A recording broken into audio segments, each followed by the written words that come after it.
Coming up next on the Channel 11 News at 10, the search is on at this hour for a dangerous mental patient who escaped from an ambulance in the Bronx. We'll have a live report. One of the top doctors in the country is accused of leaving a patient on the operating room table to run an errand in a surgery that ended in death. But the hospital's firing back tonight, saying the story is simply not true. The jury's picked in the O.J. Simpson civil trial has a far different look than the one that acquitted him of murder charges in the criminal case. They may look like the real thing, but some fans who paid hundreds of dollars for World Series tickets may be in for a big surprise come game day. And she may be the Yankees' secret weapon. It's his sister, Mary Marguerite. She has her Queens school kids rooting for her brother, Joe Torre, and the Bronx Bombers. Plus, a political ritual in Manhattan tonight that's notable for who's absent, Mr. G with some wet weather on the way, and much more. Stick around. In New York, this is the Channel 11 News at 10 with Kaity Tong, Jack Cafferty, Sal Marchiano Sports, and Mr. G Weather. Good evening. A dangerous mental patient's on the loose tonight in New York after a daring escape. The man was being transferred from Montefiore Medical Center tonight when he suddenly made his escape from the back of an ambulance. And now the search is on. Jonathan Dienst is live at Montefiore now with the very latest. Jonathan? Kaity, tonight detectives are calling him dangerous, possibly homicidal. After he escaped from the back of an ambulance, the patient, we're told, was being treated for drug abuse and mental illness, and he was being transported to another hospital when he jumped out of the back of the ambulance as it drove near Van Cortlandt Park. A police search on the ground and in the air so far has turned up nothing. Cops say the patient has repeatedly threatened his girlfriend, who tonight is under police guard. She lives in the confines of the 43rd Police Precinct, and again, she is under police protection. No word yet on how the patient managed to escape from the back of that ambulance, but the investigation is underway, as is the massive search for the suspect, who is described as a 37-year-old male Hispanic, 5'10", about 160 pounds, wearing a brown shirt and jeans.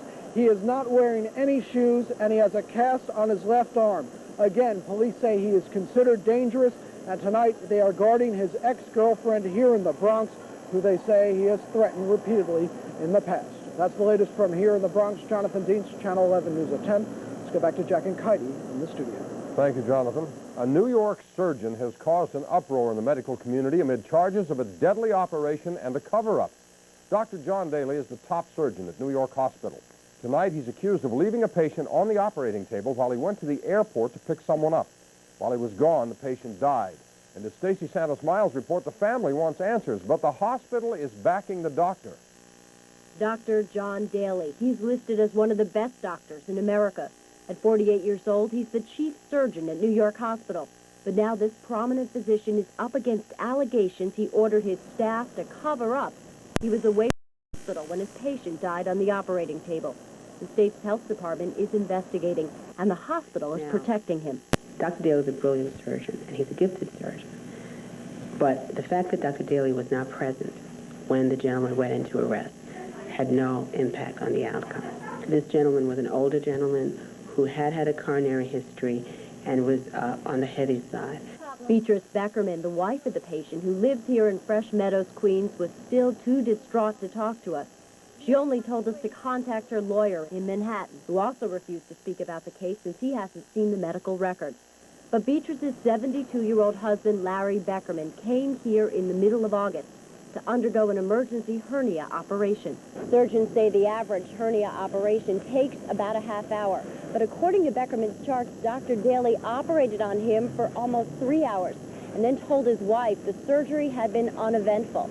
An hour and a half later, she learned her husband was dead. What happened in between that time, specifically why Dr. Daly had left the building while his patient was still in the operating room, had gone to meet someone at LaGuardia Airport, and was so hard to reach, are the health department's biggest concerns. The staff tried to page Dr. Daly from the OR, and they didn't stay on the line long enough for the page to go through. So Dr. Daly didn't know the patient had gone into arrest. New York Hospital also suggests his own staff may be behind these allegations because of a vendetta against Dr. Daly. Meanwhile, the health department says it's interviewing the staff and reviewing relevant records. So far, no action has been taken against Dr. Daly, and he is still performing his duties at the hospital. In Manhattan, I'm Stacy Santos Miles for the Channel 11 News at 10. The boyfriend of a woman charged with neglecting her children is in jail tonight for allegedly threatening the neighbor who turned in his girlfriend. In an exclusive interview with Channel 11 News yesterday, Charles Warden defended his girlfriend, Cynthia Kennedy, against charges of child neglect. Kennedy is a known prostitute. She was arrested after child welfare pulled 4 of her 5 kids out of her insect-infested Brooklyn apartment. Police say Warden was arrested for intimidating the witness who called 911 and had the kids taken away.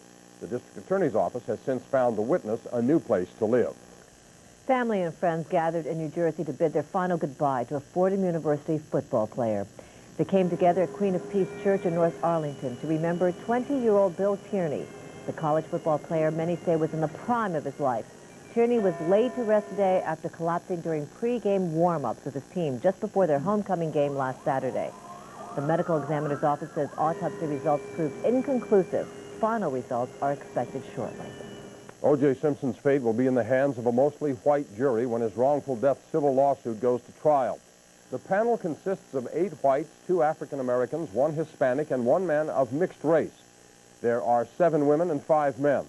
The judge turned down Simpson's lawyer's request for a mistrial. He said attorneys for the families of Nicole Simpson and Ron Goldman were not trying to keep blacks off the jury. It was a mostly black jury that found Simpson not guilty of murder in his criminal trial. Well, a warning to Yankee fans that a deal is not necessarily a deal when it comes to World Series tickets. Both the police department and Bronx Borough President Fernando Ferrer held news conferences today warning people not to buy World Series tickets from scalpers. Ferrer said an investigation by his office found that 9 out of 10 tickets bought from scalpers are fake. Ferrer also said he's concerned that fans who buy tickets from scalpers could be in for a big disappointment come game day. This is a warning to Yankee fans to beware. Beware of scalpers out there selling you a ticket that's at a price that's too good to be true, because it is too good to be true. Police officials say 288 people have been arrested for scalping tickets since the beginning of the playoffs. Kaity? After their debate last night in San Diego, both President Clinton and Bob Dole stuck around California to do some campaigning. Dole spent the morning at an election rally in Riverside, California, hoping to make a comeback in the delegate-rich state. President Clinton held his own rally in Santa Ana as his campaign prepared to air commercials defending his integrity. But that came under attack while the president was walking along a beach this morning. A woman there began shouting at him, calling him a, quote, yellow-bellied coward. Secret Service agents kept her away from the president and did not arrest her. Jack? In an election year, the Al Smith dinner is a must for political candidates, and traditionally the incumbent president is a guest of the New York Archdiocese at this annual affair. But this year there's controversy over the conspicuous absence of President Clinton. Mary Murphy's live outside the Waldorf tonight with more on this evening events. Mary? Well, Jack, the president is not here because Cardinal O'Connor recently confirmed to Channel 11 News that he really didn't want him here, and it's all because of the abortion issue.